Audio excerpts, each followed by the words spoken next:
Alright mga idol, matapos nga po ang halos 2 taon na hindi paglaban sa ibabaw ng lona nitong ating kababayan at former WBA Interim Featherweight Champion Jack El Capitan Tepora, sa kanya nga pong comeback fight kanina lamang na ginanap dyan sa Mexico, panalo nga po itong ating kababayan via technical knockout. Nakalaban nga po ni Tepora ang matangkad na Mexicano na si David Lil.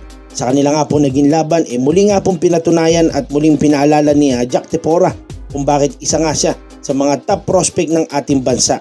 Sa laban ngang ito mga idol, makikita natin kung ano talagang lakas meron itong si Jack Tepora. At dahil nga sa pagkapanalong ito, umabanti na ang kanyang kartada sa 25 wins at may nag-iisang talo lamang.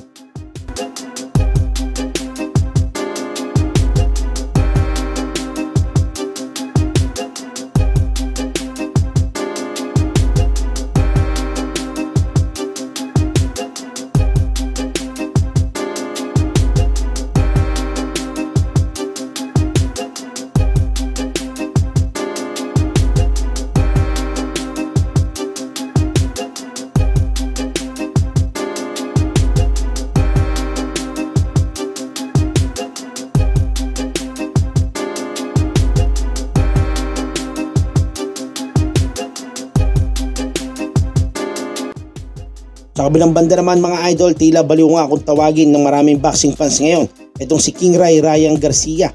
Ito'y matapos nga pong uminom muna siya ng beer bago magtimbang sa kanilang weigh-in kanina kontra kay Devin Haney. So mga idol, sa resulta nga po ng weigh-in, sobra-sobra sa timbang itong si Ryan Garcia. Tumimbang nga po siya ng 143 pounds habang itong si Haney nakuha ang saktong 140 pounds para sa kanilang laban bukas para sa WBC Super Lightweight title. So mga idol, marami nga po ang duda dito kay Ryan Garcia sa kanyang mga kinikilos. So marami nga po nagsasabi na sino ba naman ang matino ang gagawa niya na iinom muna ng beer bago magtimbang.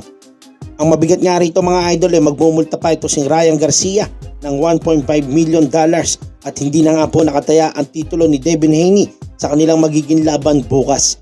So ano nga masasabi nyo rito sa kinikilos ni King Ray Ryan Garcia? So i-comment nyo nga lang po sa ating comment section at pag-uusapan natin yan. Never as a professional, tomorrow night it goes down at Barclays Center, Brooklyn, New York, USA. It's live on the DAZN pay-per-view tomorrow night.